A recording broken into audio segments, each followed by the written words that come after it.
Welcome to a Shot in the Arm podcast. I'm Ben Plumley, and this is a podcast about innovation and equity in global health, one of the greatest challenges facing the world.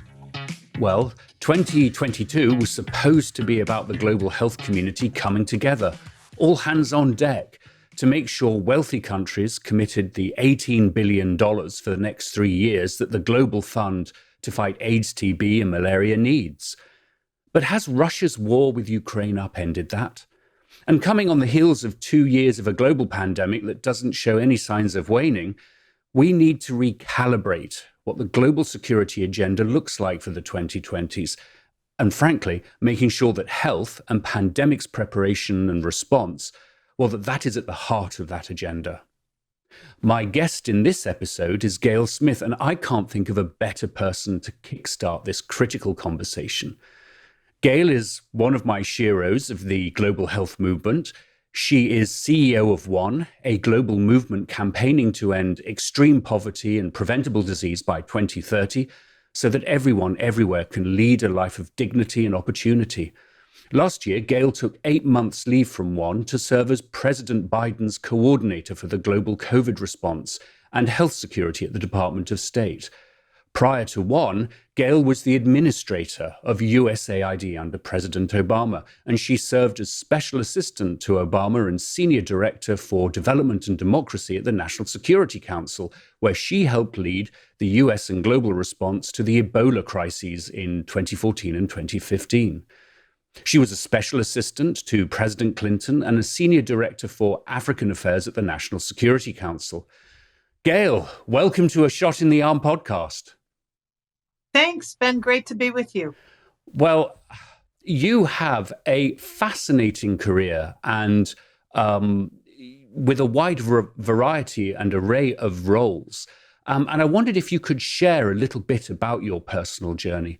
I am fascinated by the way you've been able to drive policy leadership at the 38,000 foot level, but also sort of get closer down into the weeds and join the dots to make sure that we actually deliver on results. So how have you been able to do this? Well, I wish I could say, Ben, that there had been a grand plan since I was 8 years old. It didn't quite happen like that. I actually, before serving in any U.S. government position, I lived in Africa for 20 years. I started out as a reporter. And one of the big events in my life was the Ethiopian famine. Remember the big famine that triggered We Are the World and all of those things, where I remember the original BBC reports, and it was horrific. I was working then, it was a war zone, behind the lines as a reporter, and then I went to work for a number of NGOs. And I think the thing that was driven home to me then was that the world is unbelievably unfair. I mean, I could go from northern Ethiopia or Sudan, which were in absolute crisis, fly to London, and everybody was acting like everything was normal, or fly to Washington or New York. And so that set me on a path of thinking, okay, here I am. I'm going to do everything I can to try to make the world more fair. And that's meant working in government 3 times now, which is something I had never anticipated, but I'm delighted to be able to have done. But also working as an advocate and an activist, because I think it takes both to get anything done. Yeah, and I really want to center in on that aspect of your career. You're CEO of the One campaign. My little one-liner, did I get it right? Anything you'd add about One? No, I think the way to think about One is like a political campaign, but without politicians, right? So we don't run programs. We don't do work in the field. What we do is organize people to advocate, to get decision makers to do the right thing. And we do that with an inside game, engaging those decision makers directly, but also with an outside game in trying to mobilize the public behind some of the key issues of our day. And it's a great job. It's a great organization. Well, it has really, I think, driven the agenda in ways we could not have imagined back in the early 2000s. So real kudos to you. We're going to spend much of this podcast conversation talking about COVID and Ukraine and the impact that it has on global health security or global health solidarity. And I just wondered, again, the 38,000 foot level, what your sense is of how things have changed in the last few years. Ben, one of the observations that I have found myself making, and it's been reinforced by the global food security crisis that's been triggered by the Russian invasion of Ukraine, is that when we think about national security or global health security, security in general, there's a fairly conventional view of what that is. It's state to state conflict, it's wars, it's terrorist networks, it's people with bombs. What we're looking at now, if you think about climate change, the global food security crisis, the COVID pandemic, is transnational threats that by definition require everybody to get on the same page. And I think that's a different set of muscles for the institutions we have and for decision makers, because it's very different. I mean, the Russian invasion of Ukraine has triggered, and thankfully so, concerted, coordinated, very focused effort by the United States, Canada, the EU, and others. The pandemic didn't trigger that same kind of response. And again, I think it's the modernity of transnational threats requires us learning to do some things differently. I'm sort of loath to say this because it perhaps is way, way premature. That absolutely resonates with me. You almost feel as if we're beginning to come into the era where the nation state is redundant. It's very firm in my mind and in my mind. I was a campaigner against the United Kingdom leaving the European Union. And one of the great tragedies for me of the last decade was, this sort of little Englandism and returning, supposedly to our own sovereignty, when clearly the challenges of our era need something very, very different. And this sort of collaboration, a sort of a one health, one world collaboration. So that really resonates with me. Yeah, and it's, look, I've served 3 times in government, and I think we're always going to face threats coming from nation states like an invasion. But I think you're right. We're in a time where we need a more integrated, more collaborative response, because none of us are going to get through any of these crises if we try to do it solo. Right. And we certainly learned that with COVID. On the use of the term security, I've been really intrigued by comments that Washington, D.C. based leaders like Lois Pace and Elisha Dunn-Georgiou, who was actually on a podcast with us last week, and they argued that the use of the term security when we're talking about global health is not only inappropriate, it's actually quite damaging. And what we need to do is have a much more holistic approach to thinking about our solidarity in a whole range of things. And I find that quite appealing. But I'm going to be really opportunistic here and also say that I think linking health to the global security agenda does 2 things. It gets us the attention of people in power, people who can make decisions and allocate budgets. But it does also reinforce this sort of holistic approach: One Health, food security, climate change, and economic and social disruption. And I just wondered how you've been thinking about those 2 ways. Well, I actually think, and Lois is a good friend and colleague, we need both. Because if you think about it, there should be boundless solidarity in the face of a global pandemic. I mean, if we want a world that is fair and where everybody can live in dignity and have opportunities, solidarity is a big piece of that. But it is also a security threat. If you look at the fact that by the beginning of 2024, the world will have spent $14 trillion on this pandemic. In the United States, 1 million people have died. Entire economies have been upended across Africa and other regions. That's a threat to security and stability for all of us. That doesn't make for a more stable, peaceful world. That makes for a more disrupted and fragile world. So I actually think you need both. And one of the things I've found Somebody once said to me, talk to people where they are, not where you think they should be. And it's really hard because I usually have strong views about where people should be. But to your point, if you're going to make an argument to political leaders, political decision makers, the security argument's a very powerful one. That's part of what they're mandated to do, is provide for the security of their citizens. And certainly this pandemic, climate change, the food security crisis, they've all got security dimensions, and we should act because it's the smart thing to do, therefore, but also to your solidarity point, because it's the right thing to do. Yeah. Well, let's dig deep into COVID, if we may, as a sort of a proof point for this. President Biden hosted his COVID summit last week. And you at the One Campaign made, I think, a really important comment that you welcomed the progress, but the progress is not sufficient. What did you mean by that? Well, Ben, and you know a lot about health, and you and your listeners have spent a lot of time thinking about working on being active around the issue of, say, HIV and AIDS. The thing with HIV, Ebola, now COVID, is these are quantifiable challenges, right? We can measure where the virus is. We know how many cases we have. We know how to test. And that means that there's an almost engineering-like feat to defeat the virus. When I was working on Ebola, I always thought in my mind that our job is to move faster than the virus. And as long as it's moving faster than we are, we're losing. So to end this pandemic, we've got to move faster than the virus, and we're not moving faster yet. So contributions are great. More shots in arms is progress, and we absolutely welcome it. But until we're moving faster than the virus, we can claim modest progress, but we can't claim success. Right.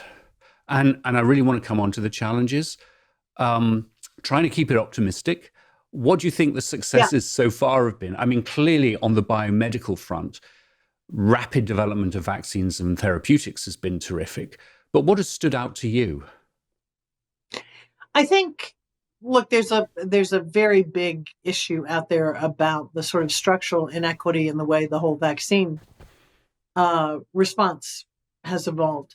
I do think when I was in the Biden administration, the U.S. moving towards a goal now of sharing over 1 billion vaccines, many of which were bought by the United States for other countries. I think that's significant. I also think there are a couple of other things. One, the movement on support for a temporary TRIPS waiver, right? The lifting of some restrictions for the production of medical countermeasures. It isn't done yet. It won't be done for a long time. It's going to be incremental, I suspect. But the fact that that even became an issue as quickly as it did, you remember what happened during HIV and AIDS and how many years it took to even get the issue of generic drugs on the table. It took years. So not enough, but not insignificant. The last thing, and I just want to make an important plug here. In every health crisis I've seen, the most effective level of cooperation and collaboration is from the health experts and scientists. And we've seen that again in this one. Even where countries have not been doing what they should be doing, the experts in those countries have been absolutely out there working as fast as they can and cooperating across borders in the way we all should. Yeah. And, Tony Fauci comes to mind, but from China, the head of infectious disease at the CDC there, Wu Zhanyu, they just got on with it. But this question of vaccine equity, I think is really shocking and startling. I think you're right. We thought the hard-won gains that we got through the AIDS crisis back in the early 2000s and the expansion of access to treatment, and I'm not taking sides here. I was on both sides of the argument, both industry and then the UN at the time, negotiating with companies. But we were able to develop a common approach, generic manufacture, voluntary licensing. Some countries explored compulsory licensing. Brazil comes to mind, but found different ways of solving that. And I think the thing that has been so horrific to me is that we don't seem to have learnt the lessons. And of course, vaccines are not antiretrovirals. They're not medicines. It's not the same manufacturing process. And it strikes me that we have, two priorities. One is the immediate of getting everybody vaccinated, meeting that 40% goal that the WHO has been calling for.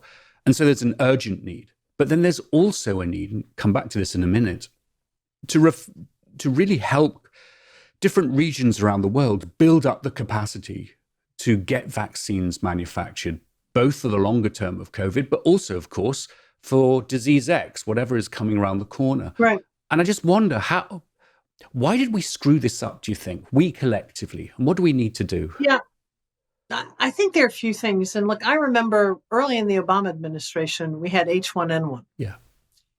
And a vaccine was developed fairly quickly. It was an easier vaccine to develop. And those vaccines were bought up immediately by countries that had the capital on hand to buy them and were first in the queue. And we tried Scotch tape and chewing gum to get countries to share. Now the virus died off. But I think what didn't happen then is we didn't say collectively, okay, what do we need to do if we have a major viral threat to make sure that medical countermeasures are available to everyone as quickly as possible? And so I think the world defaulted to some not surprising instincts of every country for itself. So everybody that could buy vaccines bought as many as possible. Those that didn't have the capital or aren't the primary customers of industry were last in the queue. And I think the future will look back at this point in history and look at the disparity and see this as a moment in time that's going to define much the next 10, 20, 30, 40 years. I completely agree. Yeah. Now, a couple of the reasons it happened, to be frank, this pandemic was politicized from day one, including by the former president of the United States. That didn't happen during Ebola. There was some noise around the edges, but it wasn't politicized. AIDS was certainly politicized for a time, but when the U.S. made its big move with PEPFAR, for example, there's been a strong bipartisan consensus on fighting that epidemic since then. So the politicization really made it a problem. And I think because every country was facing a crisis, everybody just turned inwards. Even though we know the virus doesn't care whether you're in the US or Canada or in Tanzania or in Burundi. So I think what we got to do is still meet the vaccine demand now, but we got to think about what new rules do we need for the next time? What needs to kick in automatically? Yeah, and I want to get your thoughts in more detail on that. Yeah. But I also want to come back to the mechanism that we created to try and ensure vaccine equity, the COVAX mechanism, which was sort of managed through the WHO and has, the main global non-profits and product development and product delivery partnerships like, and excuse the alphabet salad here, Gavi and CEPI involved. Right. But it struck me that the problem here is that we were thinking we would be appealing successfully to countries' best instincts, that there would be a view that pooling our supplies of vaccines would be, and obviously it is, the best way to counter the pandemic. And yet we saw this extraordinary vaccine nationalism. And it's not just true for the United States. It was true for Britain, for Europe, India, to some degree, given the huge crisis that it had this time last year. And, and I just wonder what your analysis of COVAX is. And I still believe in it. What do we do to make it work? What do we do to make it fit for purpose? I think, it's interesting listening to you, Ben. It's kind of the difference between national security and global security, right? Everybody defaulted to national security in the face of a global security threat. I think COVAX was a great idea. a COVAX 2.0, I think, would need a couple of things. One would be a serious commitment to full funding, which it's never had. The second is that in hindsight, the world probably should have agreed that some percentage of global production would automatically be made available to COVAX, so that some subset of the aggregate number of vaccines or whatever it may be was there for COVAX to buy. Because at times COVAX had a hard time getting in the queue. The same happened with the Africa Vaccine Acquisition Trust, which was set up by the AU. It was hard to get in the queue, and we're going to need to reserve, I think, some of these treatments or vaccines in the future so that we avoid something where whoever has the most resources can buy them all up. Yeah. And that speaks to the addressing the short term, making sure there is supply for everyone who needs it and that it's used, but also that we build capacity. And I was struck that, Stavros Nikolai, who is the head of Aspen Pharma in South Africa, and I had worked with him very closely during the early HIV access conversations and actions. Aspen has not had a single order for its supply of, and I suppose it's the J&J vaccine from Africa, and so I think that tells me that there's quite a complexity in addressing this. So how would you see us evolving the sort of the trade rules, but also sort of directing our investments into that short-term solidarity, but also building the capacity? Well, look, I think if the world had responded with more fairness and more quickly, there would have been greater demand at the time. Had Aspen had the productive capacity it does now, and part of that was US and other investments, there would have been demand. I think we're so late in the game that countries are saying, I don't know. And also, to be fair, there's greater demand for the mRNA vaccines. I think on how we think about our investments, if you look at Africa, it is overwhelmingly dependent on imports for medical supplies, everything from PPE through to vaccines to treatments.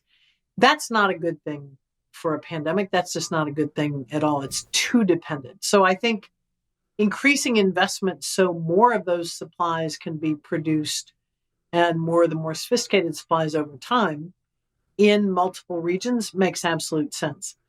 Now, I think what we've got to avoid is the notion that every country should produce all of its PPE, all of its vaccines, all of its treatments. That's not efficient. It's not going to happen. So there's still got to be some sort of cooperative arrangement.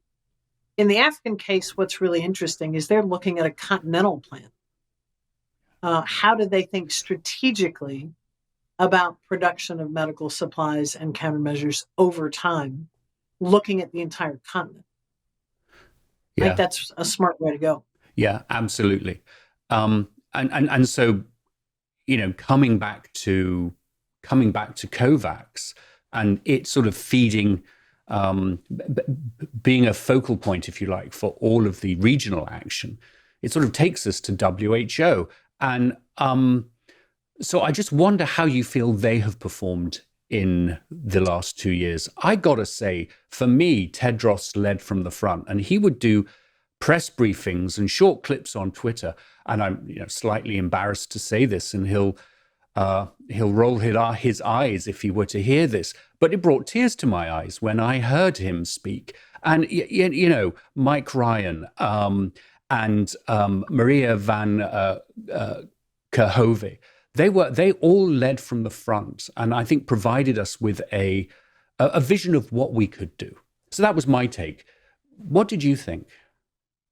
Look, I tend to agree with you, and I've known Tedros since he was a health minister and even before that, and watched him work. And I think WHO, they're facing a pandemic.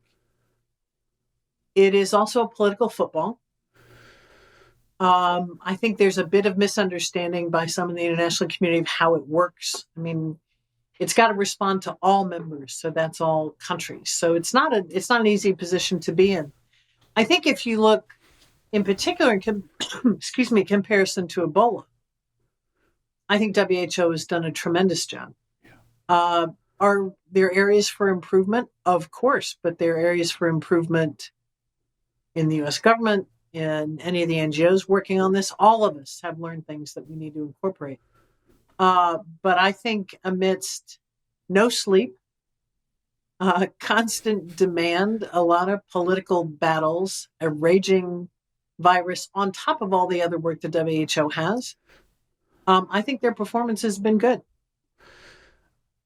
One other aspect of our global response has been what strikes me as a sort of a dearth of attention being paid to the need for stronger diagnostics, reference laboratories that can both, discern, screen, and then be part of the public health infrastructure. And my sense is that we've had a lot of focus on point of care diagnostics over the last few years, and it's really exciting, but it hasn't detracted from the need for really good reference laboratories, a network of those with trained technicians, with high throughput. And I wonder, how do you feel we need to get that into the conversation? Well, actually, first, I should ask you whether you agree with me that this is something that we should be prioritizing. No, absolutely it should be, because again, this is a quantifiable challenge, right? So that if we have data and analysis, we've got a roadmap.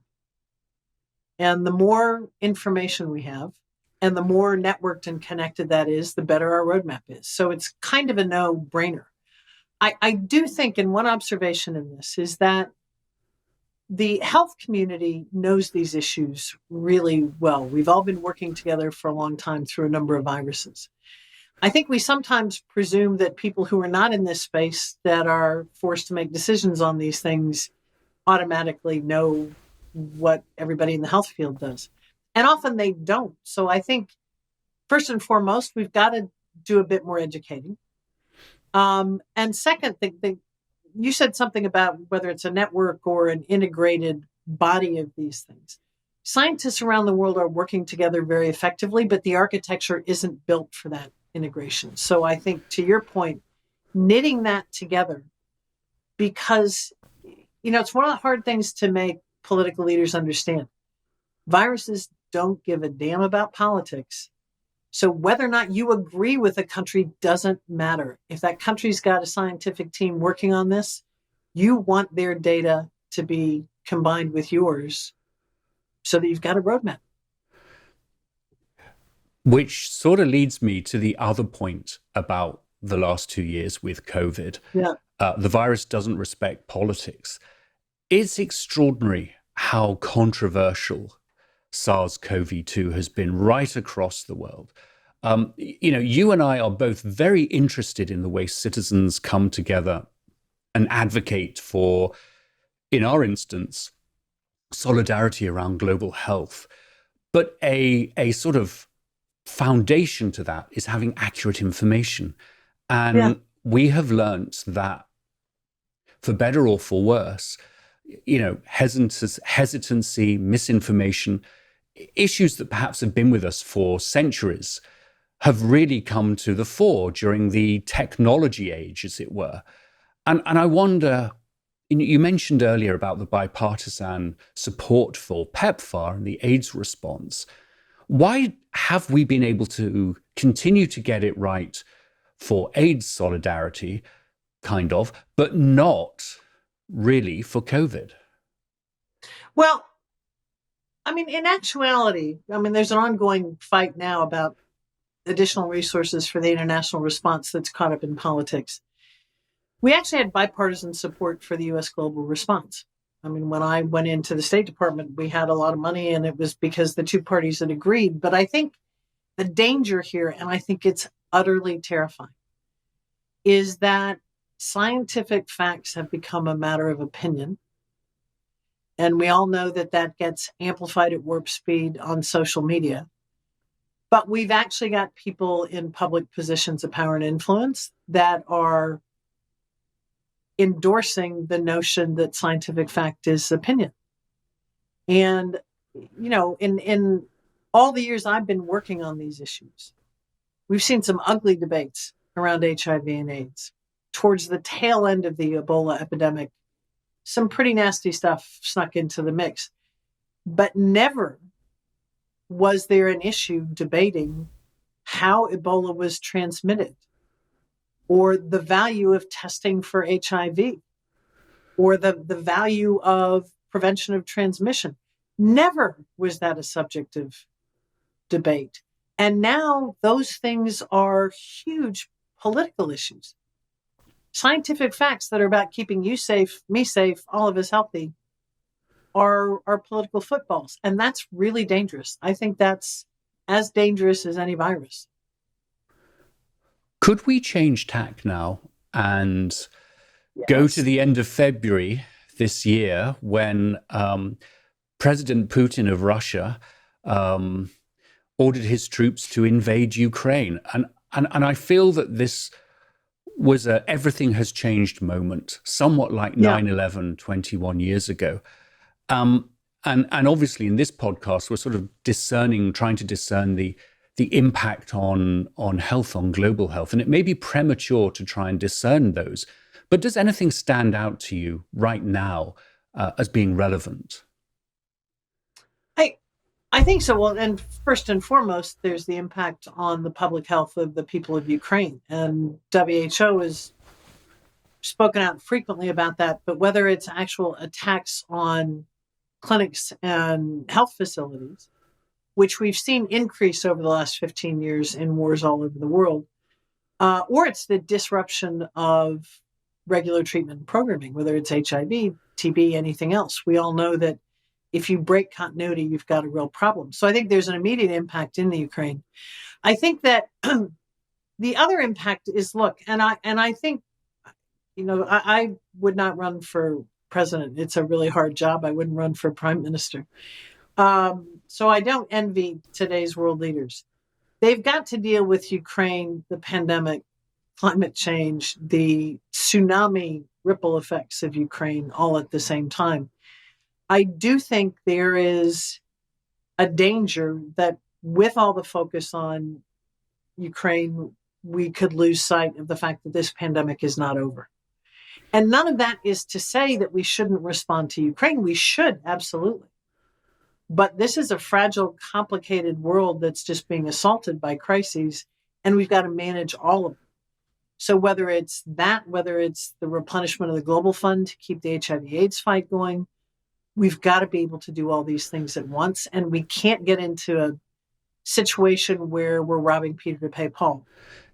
And there's a danger of that. Yeah, absolutely. I mean, there is a pie that tells us how much, a pot of money, if you like, no, it's and a how pie. we divide Make the pie higher. Yeah, but the issue is we got to make it bigger, not divide it more. As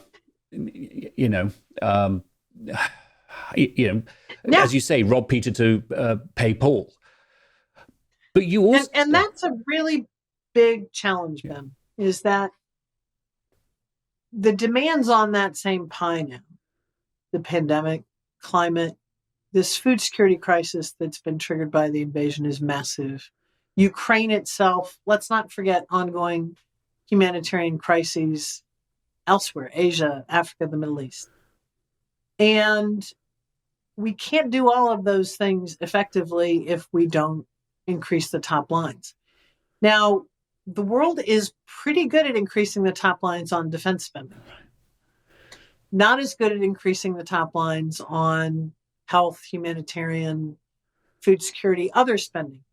And, when I was USAID administrator in the NSC during Obama's tenure, the biggest supporter of what we were trying to do was the Defense Department, because they recognize as much as anybody that using defense to respond to these threats, as opposed to these other constructive building, investing kinds of tools, is not the way to go. But that hasn't translated yet. And everybody's going to have to increase their top line or make some choices that are going to prove, I think, dangerous. Yeah. And I think us from the global health community, we need to be engaging in those conversations. Right. And you know, for example, I've been really struck by a fellow English American, Fiona Hill, Yes. the Ukraine advisor who was under such scrutiny and has really come forth as a really informed, I think, thinker about what we do. And she has really emphasized the importance of linking health to these broader conversations. Absolutely. And we need to be talking to them and building that. There was something else you said I just wanted to come back to: the military strategy of targeting health infrastructure. Yeah. On the podcast we did last week with Frontline AIDS, we had their partner from the Ukraine, the Alliance for Public Health, talk about how they are trying to respond to what has essentially been a very deliberate campaign by Russia of destroying health infrastructure. And I was going to ask you if this was something new, but you had pointed out that this is something that has begun to be seen over the last 15 years.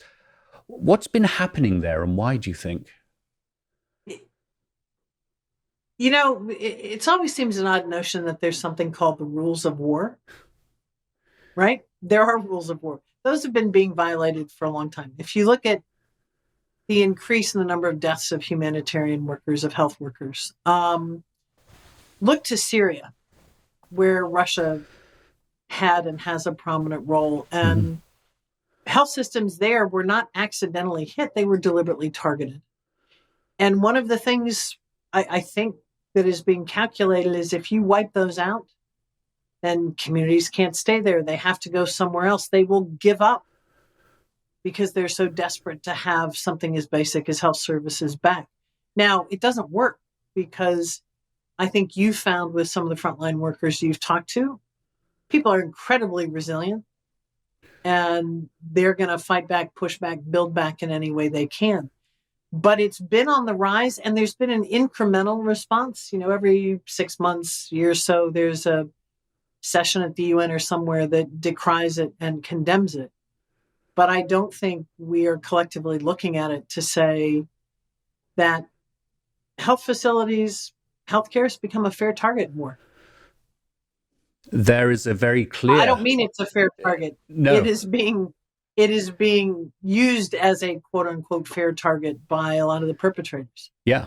And there is a prime example of health being a global security issue. Absolutely. There's one other question, and I'm sort of loath in a way to ask this and raise this. Obviously, we're concerned that if Russia continues to lose militarily, that might push them into a corner and might be an incentive to them perhaps to use weapons of last resort, weapons of desperation, chemical or nuclear. And the Russian military has always planned for limited use of nuclear weapons in the battlefield. Obviously, this would take it to a completely different level of response. But I wonder whether you think, despite the lack of conversation about what would happen, whether our health planners have been thinking this through, because clearly fallout, radiation, just as we saw from Chernobyl in the late 1980s, that would move into Eastern and Central Europe. Heaven knows what would happen if it was a chemical or biological attack. And, you know, you've been involved in disaster responses for many, many years. And I don't want to normalize the talk of the use of these weapons. Yeah. But what should those plans look like? And you know, and I'll ask you, do you think we should even be talking about this? You know, I think, look, even in Syria, when I was in government during the Obama administration, there were times that our humanitarian workers and partners had to go into areas where it appeared that chemical weapons had been used and be fully prepared for that. There was the ability to do that very quickly. And I think there are plans in place and capabilities in place across multiple governments. And it's horrifying to even be having this discussion. I mean, the notion of tactical use of a nuclear weapon is sort of, that sentence doesn't really work. I think that when we think about global health security and threats, they're of two forms. There are natural threats, the occurrence and spread of viruses, and there are deliberate threats, right? There's a terrorist with a vial. There is someone who is foolish and dangerous enough to think you can tactically use a chemical or biological or a biological or nuclear weapon. And we've got to be prepared for that.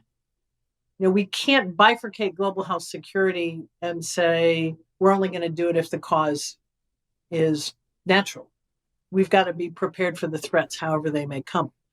And it's sometimes uncomfortable because it means combining the global public health people like you and I with the sort of biosecurity people, and things can get a bit touchy there. But a lot of the capabilities that are needed are the same across both. And wherever it comes from, we got to be ready. Yeah, we've got to learn to speak their language, and they need to learn to speak ours. And that's happening. Yeah, a bit. The rubber hits the road for me, and I wonder if you're seeing this linkage. But I do feel that there is, from a broader Western global security agenda, I think there is a linkage between what happened in COVID and what is happening with Ukraine. We supposedly have created this international coalition opposed to Russia's invasion. But actually, there are a lot of non-aligned countries that remain neutral. India, most of Africa, if not all of Africa. Yeah. And we are going to need them. We're going to need that solidarity. And there was something that the former British Prime Minister, Tony Blair, said he was interviewed by Devex. And I wonder if I could quote it to you and see what you think. Sure.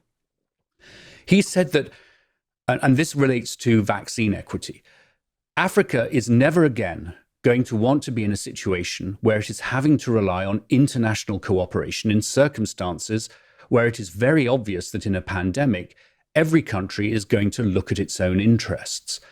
And, what I take from that is that, it is absolutely in the West's strategic interests that we do build up this capacity and we do take the tough decisions about how we get vaccines and medications, even if they require us to rethink some of the rules of the IP game. Am I wrong to make that connection? No, I don't think you're wrong to make that connection. And I think the former prime minister is right. Nobody in a country that is below the threshold of 14% coverage, which is Africa's average, can look at those numbers and conclude anything but what he suggests. And that's why I say, I think this is going to shape a lot of things going forward.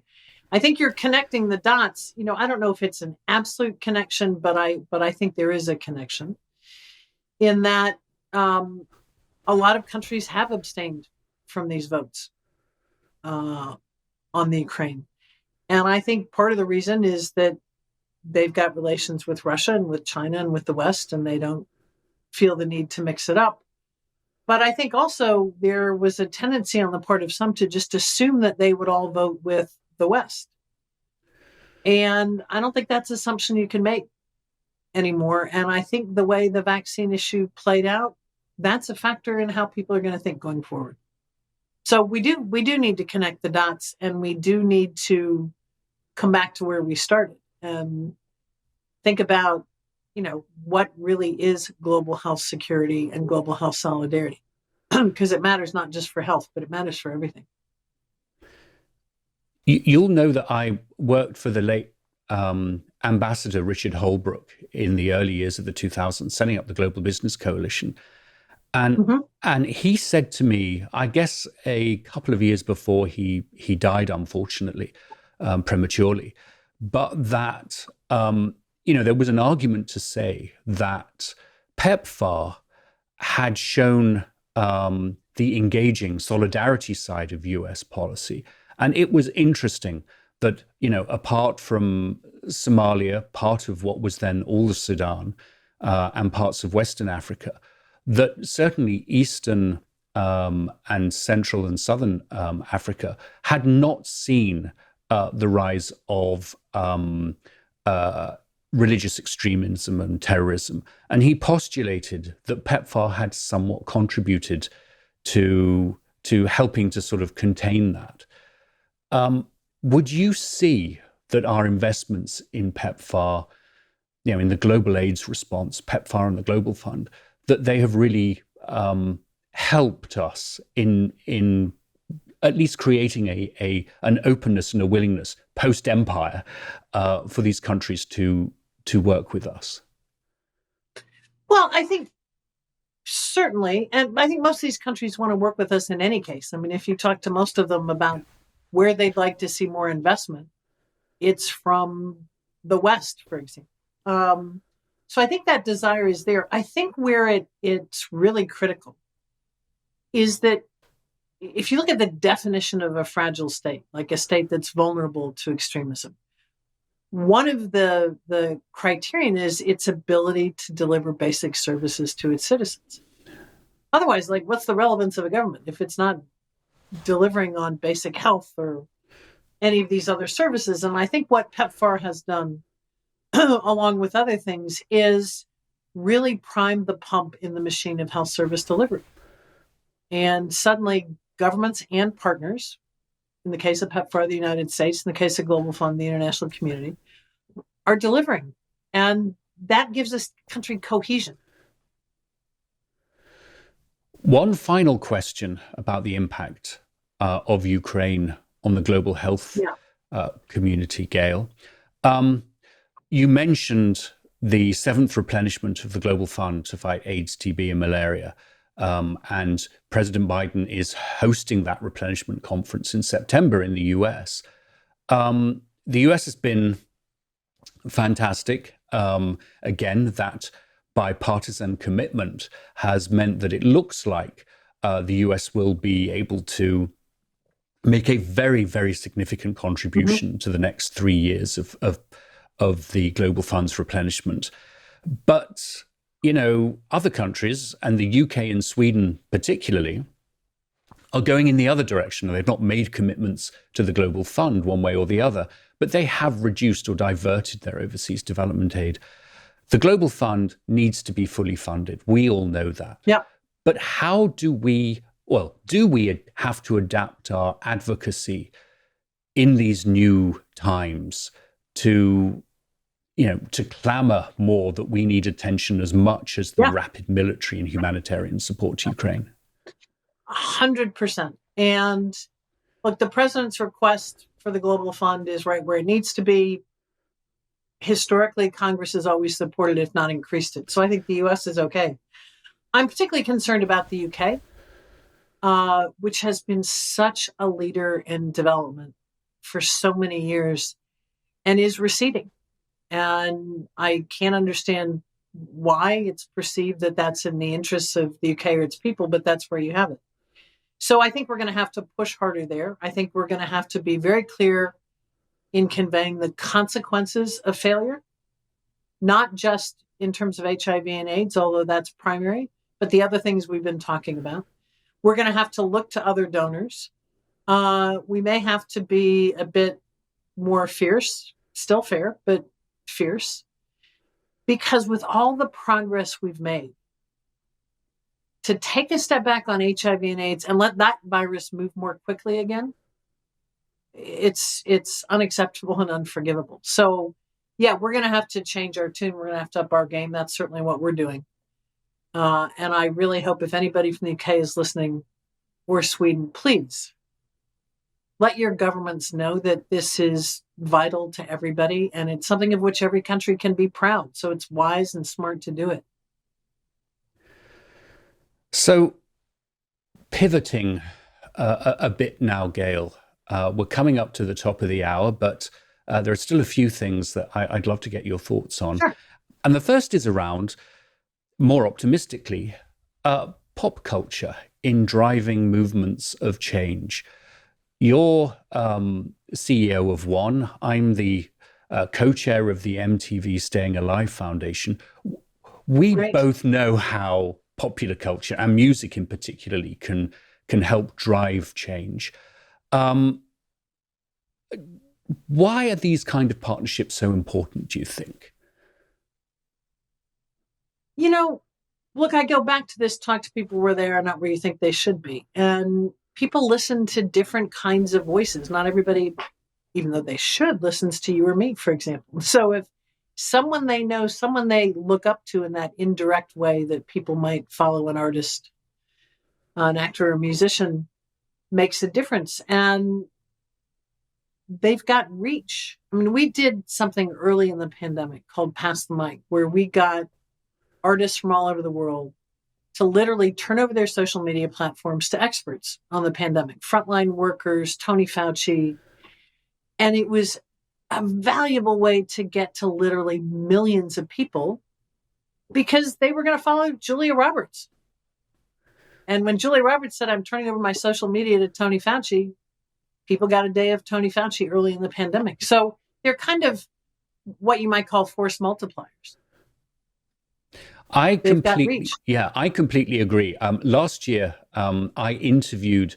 Now she doesn't have the reach of Julia Roberts and would never claim to, but the high energy diva Hazel Dean, who is a British singing legend, and I was so fascinated that she had basically created a social media presence, Twitter, Facebook, particularly.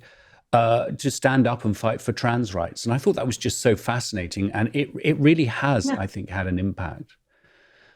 I think that's absolutely, look, one was co-founded by Bono. And, there's a man who, he could go through life just being a musician and a rock and roll icon and do just fine. But he chose early on in his career to use his platform to get the world's attention. And he's done it very effectively. And part of what we're trying to do, any of us, in this effort to make global public health a real thing for everybody, is get the world's attention and capture their imagination. Who better than artists and talent to do some of that? That's what they do. So I got to ask, do you have any Bono stories? I've got two that I wanted to share with you. One was with Holbrook. We met Bono in, I think, 2002, a freezing JFK airport, and collaborated on sending medicines and equipment to Uganda. And in the car back, Holbrook said to me that if Bono had been American, he would be one of the most compelling and effective presidents of the USA. And I thought that was funny. But I also actually had a chance to meet Bono a few years later at an event in Washington, D.C. with the actress Ashley Judd. And this was a fundraiser. And I had tried to sport it up a bit and not be the sort of usual, stiff upper lip Englishman. And so I was wearing a pair of uncomfortably tight imitation leather PVC jeans. And from the floor, Bono noticed them, came over and said to me, they look really good, but I bet you can't dance with them. So, if you can strike a pose in these jeans, I'll let you off making a pledge. If you can't, get your organization to commit 10,000. Well, of course, not only could I not dance, I actually couldn't walk. And it took most of the night to pull the things off. But, what a smart guy. So I wonder, do you have any stories with Bono? Well, look, I've known him for a long time, and I've got both respect and a deep affection for him. When I was nominated by President Obama to be USAID administrator, you have to be confirmed by the Senate and everything else. He and one issued a statement where he called me Gale Force One and said he was a fan because she gets shit done. And I was informed by the White House that they had never had a response to a nomination where somebody said something like "get shit done." So he's got this frank irreverence that I think is very infectious. I think the story I would tell, and it's something that people may not know, he's very good at using his voice and his platform. And if you've ever seen a U2 show, he doesn't dominate the show with one or red, but he always brings it up. And he's got thousands of people captivated. But he's, as you say, he's very smart on what we call the inside game. He was here in Washington very recently. We did the rounds, met both parties, everybody on the Hill, and the administration. And he's really good on stage. And then you can watch him with the Secretary of the Treasury or the Secretary of State or whoever it may be. And he knows his stuff. He knew his stuff on debt. He knows his stuff on AIDS. So he's got like a slightly crazy rock and roll policy wonk bit that's really effective. And I'm really grateful for it. And he never wears a tie, ever, ever, ever. Even in the Oval, never wears a tie. Shocking. Shocking. Good for him. So look, we are coming up to the top of the hour. Is there anything that I've missed? Anything that you would want to raise that's important for our viewers and listeners? I mean, I think the important thing is for us to figure out collectively how we keep these issues alive, right? During a crisis, people want to know about pandemics. They want to know about global health. Global health experts have been in arenas they haven't been in a long time. How do we continue to capture the world's imagination and keep this issue before decision makers? Because not only are we not out of the woods yet on the pandemic, we're nowhere near we need to be in building the architecture and foundation we need so that people like you and me can take some time off. So just keep going at it. And to anybody who's listening, who's in this field and in this space, thank you. I have met some of the most extraordinary people ever in my life who are health workers, scientists, researchers, inventors, and you're making a difference. I completely agree. It's a real privilege to work with people with such passion and commitment. And I would actually put you into that category as well, Gayle. Well, in my research for this episode, I discovered, watch out. I discovered that you like dancing to music on your own. And you do that as a way, one of exercising, but also of, helping to relieve stress. So question is, who are you dancing to at the moment? Oh, I got to think about my playlist. I try always to have something that's got a good beat. I've been spending a lot of time with some Nigerian music, given that we got some big stars there. So I'd say Nigerian artists have been the key artists of the last couple of weeks. I just don't know what my neighbors across the street think because I always forget to shut the curtains. So they probably see this crazy woman over there dancing around the living room. But hey. Well, my family, my husband and dogs have had to be putting up with me listening to Japanese electronic funk. So that's what I've done. I know over the course of the course of the pandemic. But do you dance to Japanese electronic funk? Well, I've got 2 left feet, so it's not something that anyone should have to see, or indeed hear me sing along, which is also not a pleasant experience. Well, look, oh my Gayle, goodness. Yes. I hope I have not been too starstruck, but I really deeply appreciate your insights on what I think are some of the most critical issues of the moment for us. It's been a real privilege having you on the show. Gayle Smith, you are a shot in the arm. Thank you, Ben. This has been great. And don't be starstruck. It's just me. But when you're done, go turn on some Burna Boy, try moving your left foot and your right foot and dance it out. Thanks. Well, that's it for this episode. Thanks again to Gayle Smith.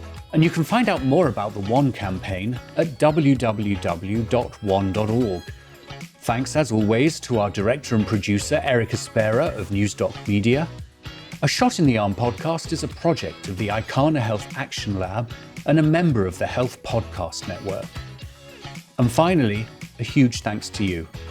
We welcome your comments on this episode and suggestions for topics for future episodes. And don't forget to subscribe and give us 5 stars. Have a great week and a safe week.